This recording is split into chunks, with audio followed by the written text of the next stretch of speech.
Assalamu alaikum everyone and welcome to day 10 of the 20 by 20 Wellbeing Challenge. Your host here, Shamil Fazaldeen, with my wonderful co-host. Assalamu alaikum, everyone. And this is Shazia. Thank you to everyone joining us today. And today, yes, I do have my co host with me. But as always, thank you to the audience for keeping us company and signing in every single day, doing the Kahoot and the Q&A as well. So thank you to everyone. And today we have a very important and crucial topic that will again signify the quote by Mamali, which is our theme, correct? Absolutely. You presume you're a small entity, but within you is enfolded the entire universe. A beautiful quote. Very. So much to take out of that. And for those of you who've been asking, a few people have messaged me and asking, why is she calling you Uncle Shamil? It's not because of the white and the grey beard, but because she's my niece. But Alhamdulillah, it's been going very well, and she did a fantastic job yesterday. I think yesterday's talk was also very good. I particularly enjoyed the part of the hierarchy of needs. Yes. Yeah, that Sister Dr. Tezim mentioned. And in that hierarchy of needs, there's psychological needs, safety and security, love and belonging, self-esteem. But the last part, which is the part where we should really be focusing on, is self-actualization. Yeah, that's the part where we experience purpose and meaning of our life. And I think that's what goes with the quote that we have. Yeah, it surely does.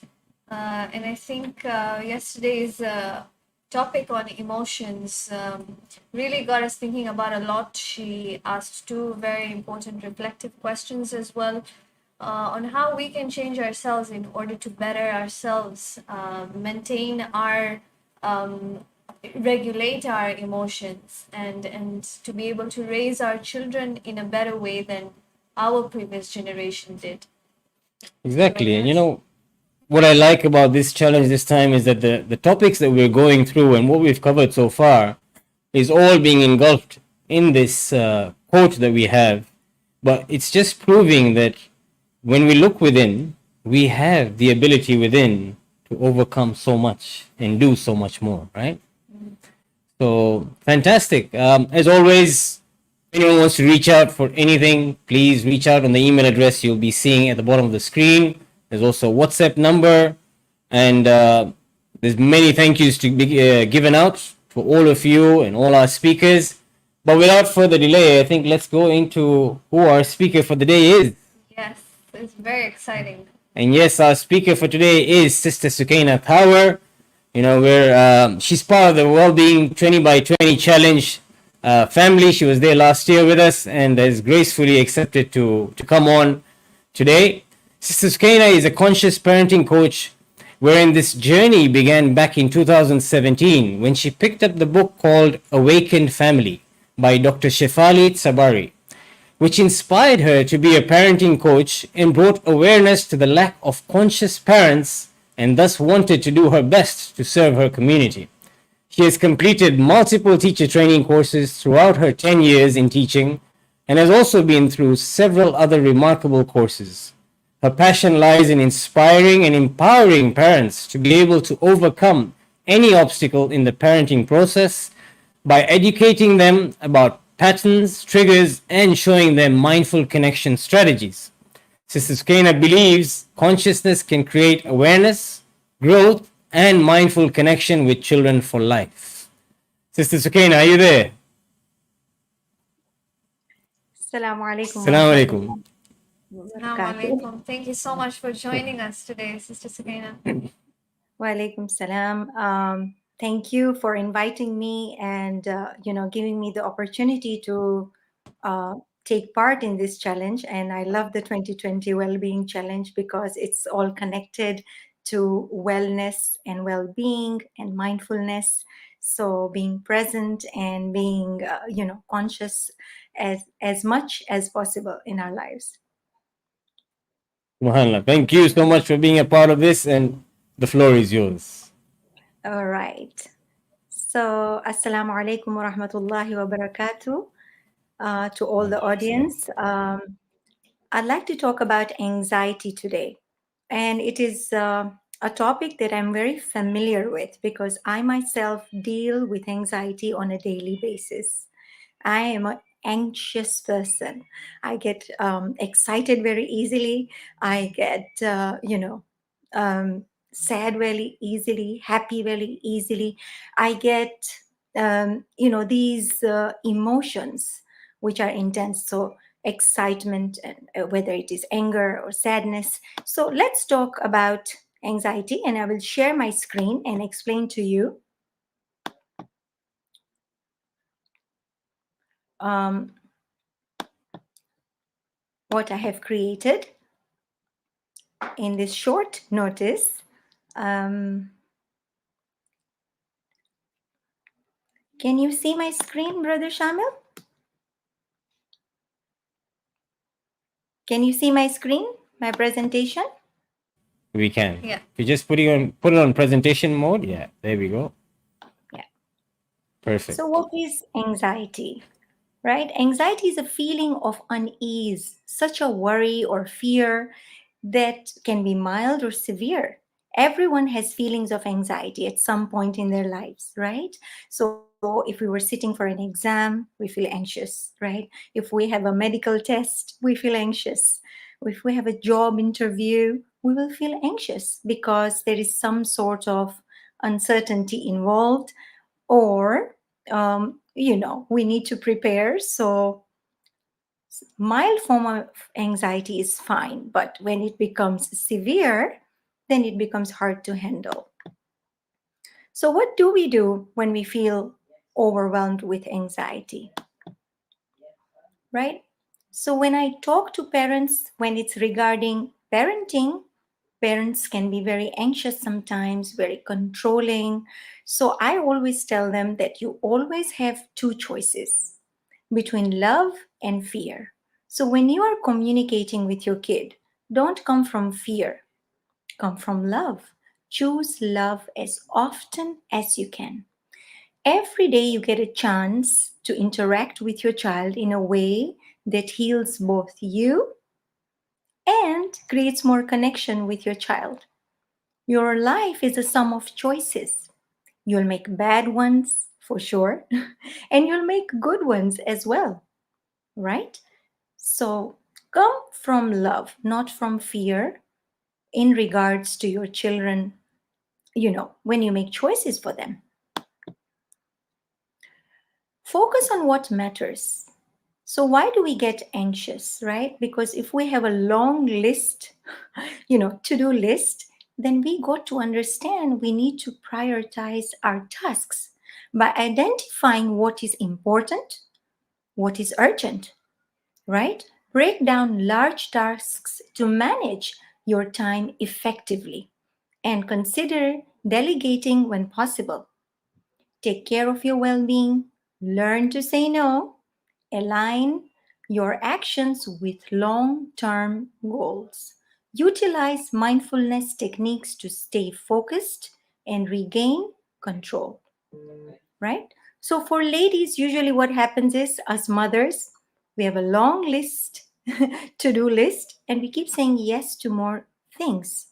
And then, before we know it, we get overwhelmed. What to do when you feel overwhelmed? So, there are many things that you can do. Take care of yourself by either journaling, have a gratitude list, right? You can hug your spouse, you can hug your child, you can look for a friend to vent to, or you can go to a coach who can guide you how to manage your feelings. Find support, it is available. And in this day and age, there is so much support available. And we should be grateful for that, right? That there are so many people reaching out, especially the well-being team. We have this team who is there, who's helping us out and creating so much awareness, right? With anxiety, we have to be careful how we talk to ourselves. Talk to yourself with a lot of love because we have an inner critique. Like yesterday's talk, the sister was saying we have an inner critique and we have an inner coach. So talk to yourself with a lot of love and compassion. If you are not hard on yourselves, then it will be very easy not to be overwhelmed, right? Be very positive, speak to yourself very much with love and compassion, right? It's okay. Don't be hard on yourself. If you cannot do the dishes today, let it be in the sink. Go and take a bath, right? Watch the sunset, sleep on time, right? All these things can help us regulate. So, what happens when you lose it, right? So, in our relationships, due to overwhelm, a lot of anxiety can create overwhelm. And if you lose it, you use it. So when it comes to parents, they tell me, oh my God, I lost my temper with my kid. I feel so bad. Every day I make an intention to be a better version. But I woke up and I got overwhelmed and then I shouted at my kid. So I tell them, no problem. When you lose it, you use it. Every crisis is an opportunity to get closer if you are willing to see things from both sides with an open heart, right? So when you model apologizing and taking accountability in your relationship with your child, they can see that you are flawed. They can see you are human. They can see you make mistakes, but as a mature adult, you apologize. You take accountability, you connect, and you repair.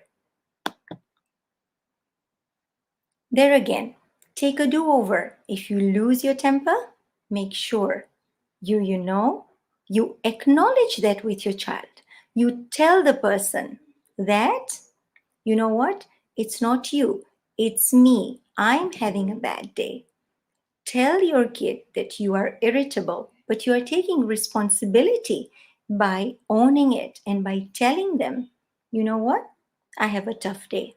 And so you take that responsibility by communicating and explaining to your kid and understand the fact that when you do that, you are role modeling emotional maturity, you are role modeling responsibility.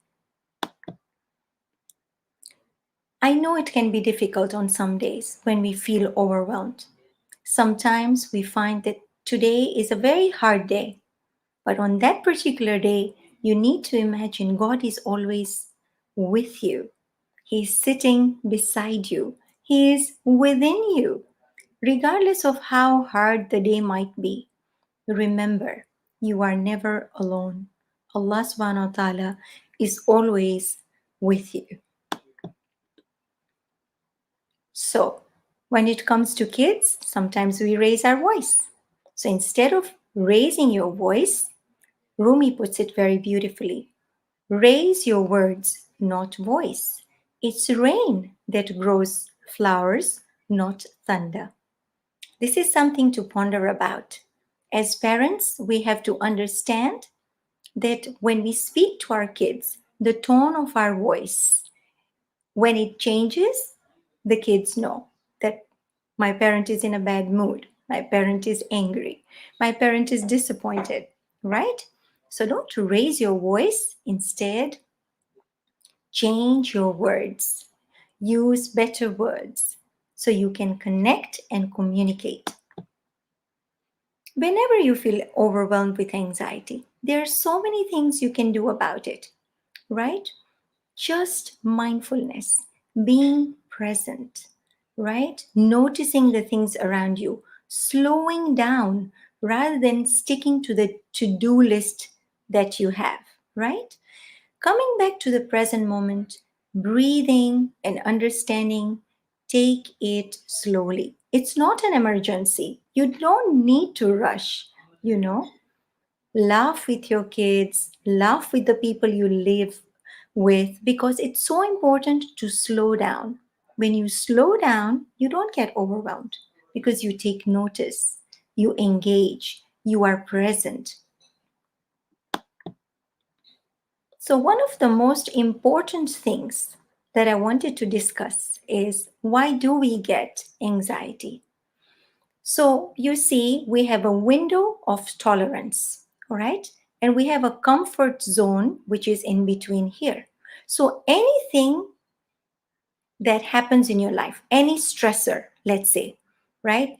You can handle any stress when it is in between the window of tolerance. You can tolerate a lot of things. You are a resilient human being. But if it's a big stressor, right? What can happen when you get a big stressor? God forbid, if you are in an accident, it was unexpected, right? You can go into fight or flight. And that's when we have anxiety, we feel overwhelmed because we have a chaotic environment or lots of things are happening. Then anxiety is on the rise. We are in fight or flight, right? We are angry, we are raging, we have emotional outbursts, we have chaos in our life because we are trying to do so much.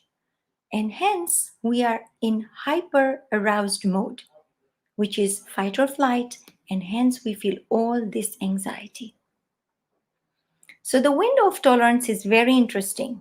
If the stressor is very big, then you can go into a freeze response. If the stressor is something that you can't handle, then a freeze response can be triggered, whereby you will not feel present, you will feel dissociation, you will be on an autopilot, just doing things mindlessly, not being present, right? The body, the nervous system will shut down. So we have to be careful that when we talk about mindfulness, how to be present, why is it so important to practice mindfulness? The reason is when you are mindful, you are in your comfort zone. When you are practicing mindfulness, you are present, you are grounding yourself, then you are soothing yourself and calming your body down. Then you are going to be in the comfort zone. You are not overwhelmed. But anxiety is something that is when you are hyper aroused. So, what are some things that we can do to decrease the arousal of fight or flight response? Right? Drinking water from a straw. So, that is the sipping action. Right? You're drinking it slowly. Throwing a ball, yoga ball, right? Jumping on the trampoline, very good exercise. Movement will take you out from an anxiety space, right? Shaking or stomping out excess energy. Maybe you can do it with me right now. So join in and just shake it out, shake it out, shake out your hands. Yeah, move your shoulders up and down and remove that stiffness that you are carrying on your shoulders, right? So moving your body, going for a walk, jogging, right? Very important. What else can we do to come out from this anxiety response, right? One of the things is exercise I talked about, lifting weights. So weight training is very good for you. If you do weight training, you'll be burning calories way more after your workout, right? Because it takes time for the body to cool down. Having comfort foods like hot chocolate can make you calm down and drinking it mindfully. One of the things that can help with anxiety is having a weighted blanket. Very good for body to relax. The weighted blanket really helps you to calm down. Drinking warm water, shaking or stomping out excess energy so you can come back to homeostasis. Many other things you can do to come out of anxiety, like aromatherapy, right? Smelling essential oils will be good for you. One of the things that I love to do is put perfume or attar, right? Behind your ears, right? In the on the pulse points, because when we smell, we come back to center, right? Chewing crunchy food, right? We are good at that. As Khojas, we have chevro and gantia and all these fun namkeen things, not so healthy, but yes, people snack on those kind of things.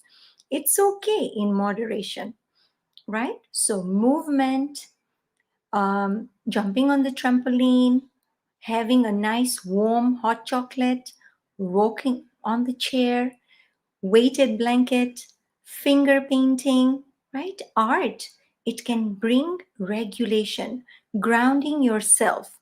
Very important. One of the things is also going for a walk. Go walking on the beach. Go walking in nature. Very important to calm ourselves down, to calm the nervous system down so you can come back to the present moment. So, we can cope with anxiety if we use mindfulness. Reduce the to do list, start journaling, breath work, yoga, grounding things like walking on the beach, and dhikr, very important. Ala bidhikrillahi tatma'inna al-qulub, right? Dhikr of Allah brings peace to our heart. One of the things I wanted to say about breath work is it's so important to breathe properly. And when we breathe properly, we can come back to homeostasis. We can come back to feel relaxed. When we are in anxiety, we don't breathe properly. We take small breaths. And that's the reason we feel more anxious. So, breath work is the fastest way to get back into the body. So, you can do this exercise with me, right? So, diaphragmatic breathing. This breathing is just, it's a big name, but it's very simple. Just put your hand on your stomach, inhale for 4, and bring your belly out. Hold the breath for 4, and exhale through your mouth for 4 seconds. Inhale, belly out. Exhale, suck your belly in. That's diaphragmatic breathing, right? Your belly should go out when you inhale, and when you exhale, suck your belly in. Or you can do 4-7-8 breathing. Inhale for 4, hold your breath for 7 seconds, and exhale for 8. Do that for around 5 to 7 times, and you will feel relaxed. On that note, I have summed it up, and I'd like to say that thank you for listening.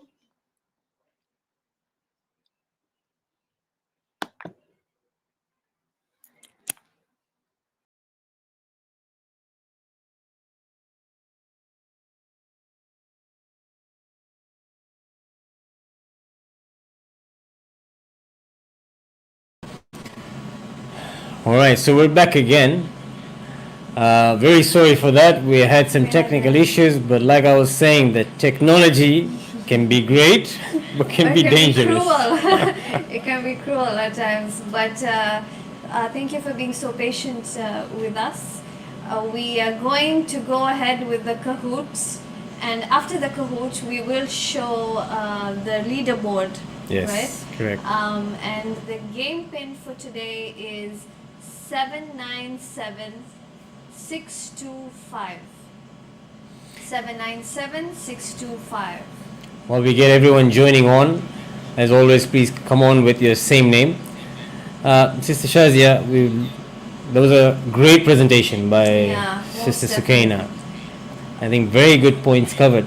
You know, it reminded me also a lot of yesterday's session and the previous sessions as well.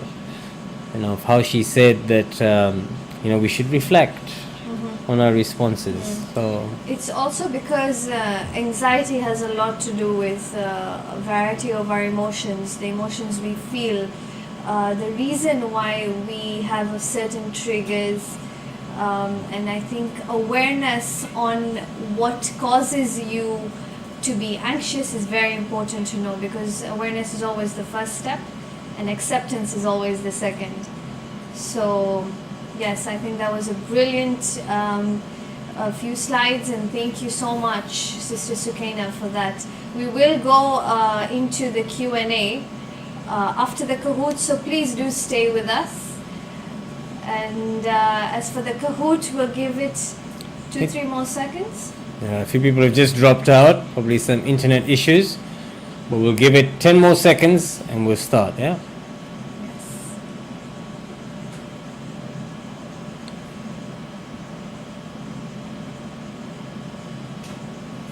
Okay, I think we can start with the Kahoots. For day 10, 20 by 20 Wellbeing, Season 2, question number 1. What is anxiety? Is it a feeling of unease, such as worry or fear, that can be mild or severe? Is it a state of constant happiness and contentment? Is it a temporary emotion experienced only during positive events? Or is it a medical condition unrelated to mental health? I think we have all our answers in. And yes, the answer is A. Wow. A feeling of unease, such as worry or fear that can be mild or severe. Not a single wrong answer there. Fantastic. Okay, question number 2. How can you support yourself when feeling overwhelmed?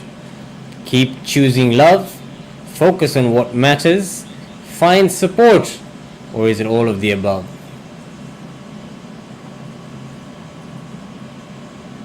Fastest finger first, and you'll understand that when you see the leaderboard today, because it's only separated by fastest finger. Yes, the correct answer is all of the above.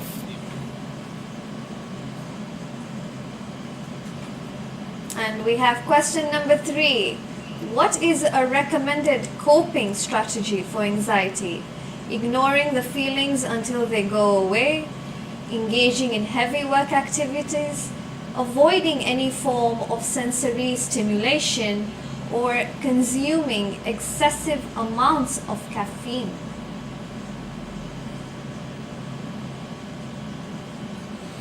Coping strategy for anxiety.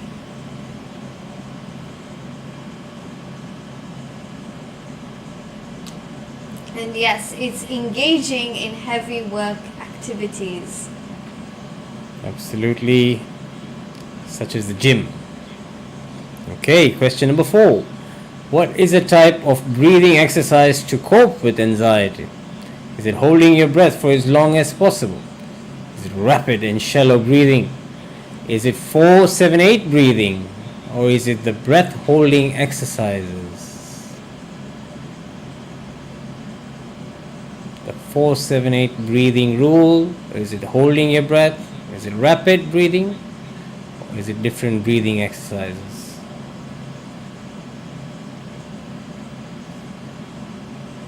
And the correct answer is most definitely the 4-7-8 rule or breathing formula.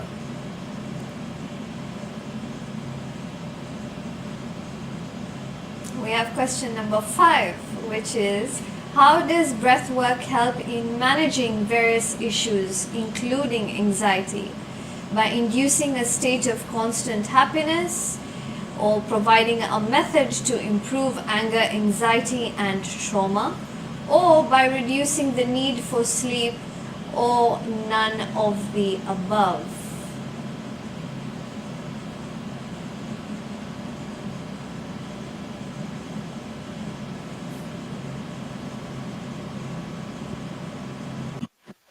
Yes, the answer is B. Providing a method to improve anger, anxiety, and trauma. I think that confused quite a few people. Quite a few people, yes. Okay, and question number 6, based on the daily activities, again for double points. What was today's activity? Was it spend some time in nature, like Jabal Jais Mountains? Or the Was beach. it write a note of gratitude to someone? Was it smile more today? Or is it start a journal? Hmm.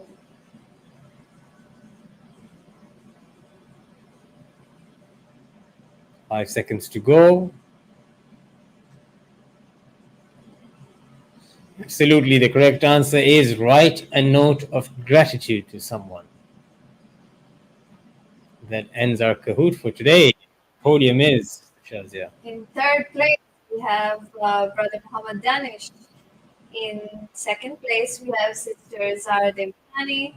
And in first place, we have Sister Sayeda Mastuma. Very well done to everyone. And before we go into the Q&A, we can show the leaderboard for today. So you see, this is what I was saying. Yeah. That if you look at first, second, and third place closely, it is just by fastest fingers Fingers first. first, absolutely. I would know. In first place, we have Sister Zara Juma with 40,670 points. In second place, we have Sister Nazneen in 40,421 points. And in third place, we have Sister Rosemary Wazir with 40,154 points. And everyone in fourth, fifth, and sixth is quite close. So keep logging into Kahoot every day, and the leaderboard will keep changing. So thank you for that. Superb. We now move on to Q&A with Sister Sukaina. Are you there, Sister Sukaina? Yes, I am here. Yes, we apologize for the technical issue we had. We could hear you. Your presentation was great. For all the listeners out there, any questions you may have for Sister Sukaina relating to the topic that we had today, please type them out in the comment section on YouTube, and inshallah we will raise them up to Sister Sukaina. So, Mr. Shazia, you want to start us off with your question? Yeah, for sure. The topic of anxiety is always very important and crucial, especially when it comes to mental health. And I think it should be talked about more often. And I think what we can see from the Kahoot answers as well, a lot of people are already knowledgeable on the topic of anxiety. I wanted to ask you, what are some of the basic signs? Because you mentioned there is mild anxiety and there is severe anxiety. What are some of the signs of mild anxiety that people should be aware about? And then eventually, because some people who aren't aware about it, they develop severe anxiety as a coping mechanism or as a result of a trauma that they have faced. Yeah, so it's a wonderful question. Thank you for asking that. So, to create awareness, we have to understand if we're always worrying about the nitty gritties, small things in life. You are worried about my child is late from school, I'm worried about the lunch, I'm worried about dinner, I'm always worried in a state of anxiety. So, doom and gloom, feeling worried constantly, overthinking things. Small things like somebody being late and didn't text you, you will overthink. You go to worst case scenarios instead of being present and understanding that, maybe my child's phone is dead, there is no battery, or my spouse is late because he's stuck in traffic. You don't give positive what do you say self-talk. You start overthinking, you start thinking worst case scenario, and then you are never relaxed because you're always thinking negatively on the dark side. Amazing, amazing. And that reminds me of one of the quotes that you put up. Watch your words as well. Yeah, it's not thunder that grows a flower, but it's the rain. Yeah, Yes. By Yes. Rumi, I correct? mean. Yes. Yeah. So, in that, Sister Skina, let me ask you: if as a parent, I've gotten some stress, like just now we had some stress with the stream going off. But if a parent, as a parent, I have anxiety and I yell at my child, for example, and they go into a freeze state. Yeah, Yes. how can they come out of that, or what can I do differently to avoid that sort of a state for them? Okay, so the thing is, we as parents also have emotions, and we are not emotionally intelligent because we also have, limits. So we can be overwhelmed, we can shout. Nobody is perfect. However, freeze response is more extreme. Usually, children will be in fight or flight. So they'll either avoid having conversations with you, or they will, answer you back if there is a sense of safety. But if this shouting happens often and the child doesn't feel safe, that's when they go to freeze. They can disassociate. Now the child doesn't feel safe every day. So they will not share. They will flee and they will freeze. So they will stay in their room. They will not talk to you. They will not engage because they don't trust you. The caregiver feels very unsafe because the caregiver is unpredictable. When is dad going to shout? I don't know. Did he have a good day at work? I don't know. So the children walk on eggshells. They are in an environment where they don't feel safe. So if the shouting episodes happen often, and that leads to a freeze response or to a flee response, that means the child is isolated. If your child is isolated in the room just gaming, you don't know what is happening, whom they're engaging with. They're not interacting with you. So these are telltale signs, red flags, basically, that they don't feel safe with you. Hence, they are secluded, not included in the family conversations, or they will not share. So, what can you do if there is a freeze response? What you can do is you need to calm down as a parent, right? You take ownership. If you have yelled, you tell the kid, it's not you, it's me having a bad day. I am not okay. I am overwhelmed. I need some space. So excuse yourself before you reach the yelling point. So if you know today you are exhausted, you had a bad day, we have those days where everything went wrong. Now that you come home, you are overwhelmed. You want to relax. And if the kid comes and nag you or asks you something, you will lash out because, you know, we take our relationships for granted, especially with our children. So we have to be careful that if those episodes happen often, the child will become um, reclusive, Recluse. isolated, and giving safety will be very important. So, acknowledging when you lose the temper, apologizing, repair the damage, right? Repair the damage and take ownership. So, they see that you are flawed. They see, okay, my parent has issues, like they are tired, they are overwhelmed, they are anxious, and this is normal part of life. It's okay. It's okay. So the kid sees that you take ownership, you communicate, you apologize, you repair, and then you start changing your ways gradually. Right. I think Amazing. that's a very important point because then if it's consistently happening with a parent, I think the child feels that they're not loved, right? So they start seeking kind of validation as well, that constant. And then when it's like they've reached a peak, then they start isolating themselves. And as parents, we do not we, but as parents do need to create a safe space for the Yes. child. So yes, it's quite important. We had another question as well. How to teach our children to cope with anxiety? Okay. So one of the things I didn't mention in the PowerPoint was that there is lack of faith. That's why we are fearful. So grounding ourselves in faith is the only way you feel rooted. So grounding can be of two kinds, right? When I talk about grounding, grounding can be a nature walk. Grounding can be walking on the beach, because when we walk on earth, we have electricity, right? We have a lot of negative energies in our body.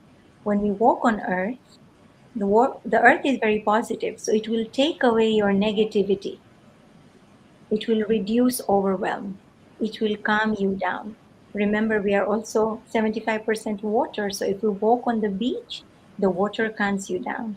The sand will create connection, it will calm you down. Very important to teach children grounding techniques. Take them in nature, right? So this isolation doesn't happen. It's very common for boys nowadays. They have a PS5, they are playing some game, and then the games create an addiction. All right. So then they isolate very easily because there is an endorphins and serotonin rush for the child. They are finding happiness in that game, right? If I were to tell a parent that would you send your child for gambling, they would say no, it's highly addictive.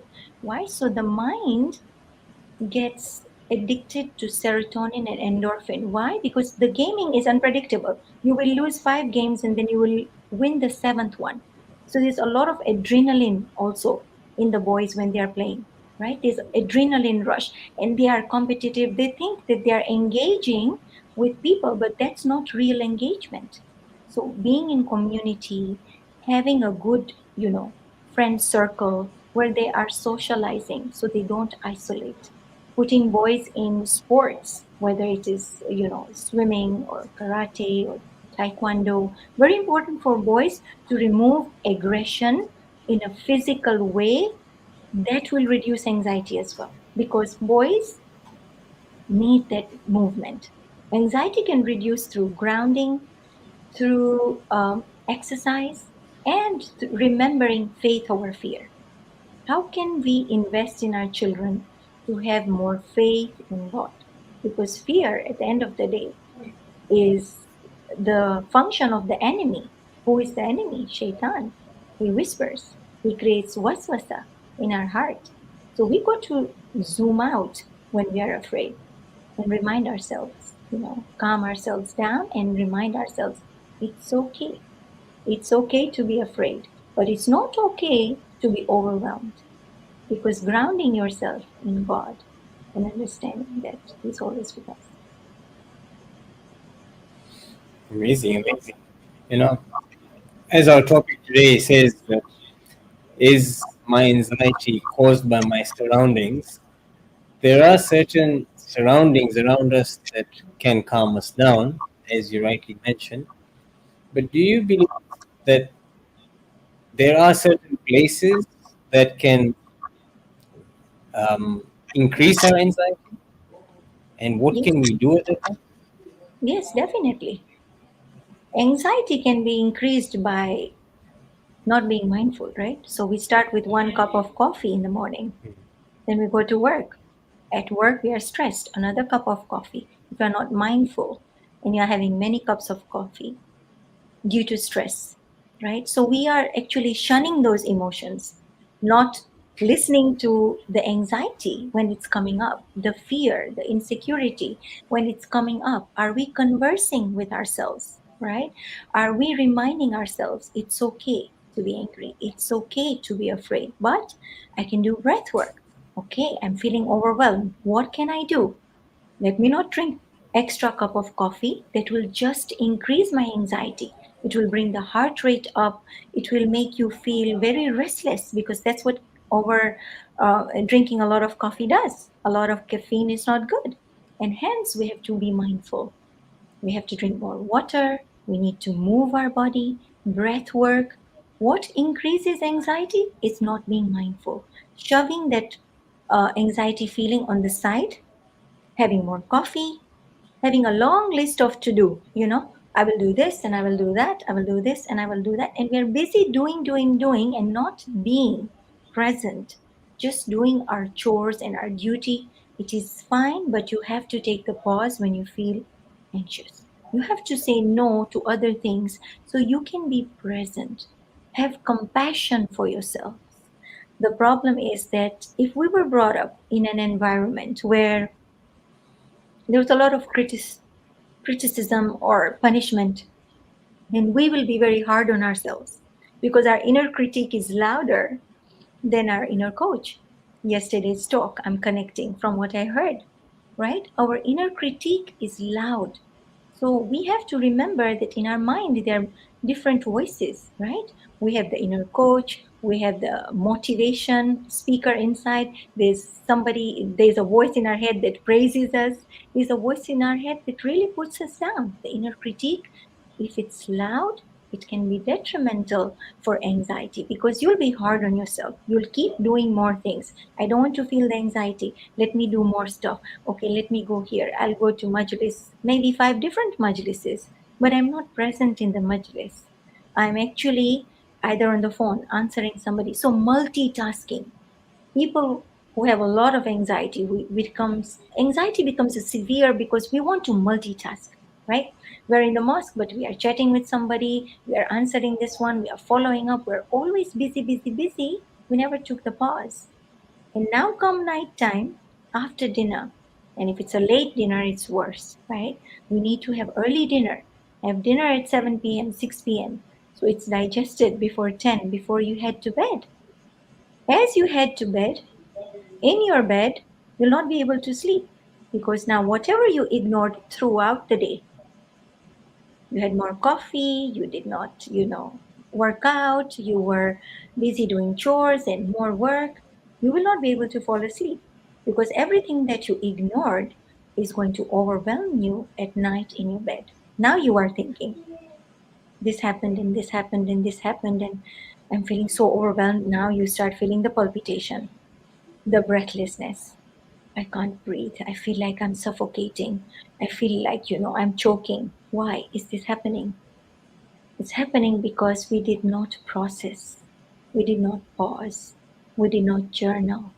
We did not go for the walk in nature. You don't have to go every day walk in nature, but you can start breathing. Just breath work will solve so many things, right?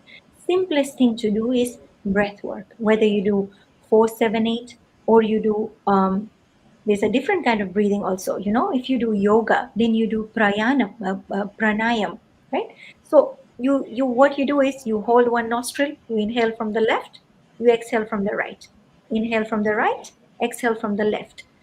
Alternate nose breathing really calms a person down, right? There is also sleep yoga you can do, but you have to have sleep hygiene in order to not feel overwhelmed by anxiety. But the last thing you want to do is ignore the anxiety. That's when it starts building up, and then we can't sleep at night. Yeah, absolutely. I think that's a very important point that we shouldn't ignore anxiety or find other things just to ignore it, right? You did mention right now and on your slides about learning how to say no. And I think that comes from a lot of people pleasing. And we say that no is a sentence and it Mhm. doesn't always have to be followed by a justification as to why I'm saying no. Yes. Um, how important it is to maintain such boundaries or learning how to say no? How is it important to protect ourselves, especially? Okay. So this is a beautiful question, especially for us ladies, right? You know why we people please and we acquiesce? Because we talked about the window of tolerance, right? So there is fight, flight, freeze, and I didn't mention the fourth one, which is fawning. Now, fawning is a response that we go through that creates people pleasing. So, what is fawning? When we are growing up, if we had very strict parents, we were never taught to say no. We were not given a voice or a choice, even when we were toddlers, right? So, you see, parenting is very different. Conscious parenting, you give choice to the kids when they are toddlers, when they are, preteens, they are teenagers. You have to give them a voice and choice in life. Negotiate with your kids, talk to them, give them the power of negotiation, communication, and safety by them being able to articulate and say no to certain things that you think it's fine, not important things. But why do we become people pleasing people? Because of fawning. When we were not given a voice or a choice, we never learned to say no. So the reason we people please is because it's a response from our childhood, right? From our nervous system. We feel bad to say no. So we will overcommit. I can't say no. It will look bad. That person will feel bad. But you are doing injustice to yourself, to your nafs. Allah will ask you, right? You can't be inauthentic. So you can say no politely. You know what? I can't do this. I have a lot of things on my plate and I will. I'll not be able to accommodate. I'm sorry. So you could do that rather than say, okay, I'll pick you up for majlis and I'll drop you back home. After you drop that person, you are coming and you are late for school to pick up your kids. So you did a favor to somebody to drop them to majlis and you drop them back home. Now you were late to pick up your kid in school and that kid is a toddler. Now you are worried. Anxiety is showing up. Why? You are late. You are stuck in traffic. You are feeling anxious. My kid is going to be crying. It's not going to be okay. Why did I do this? Why did I say? So you self-sabotage, and that's injustice to your being, to yourself. Prioritizing yourself is important, and that's not selfishness.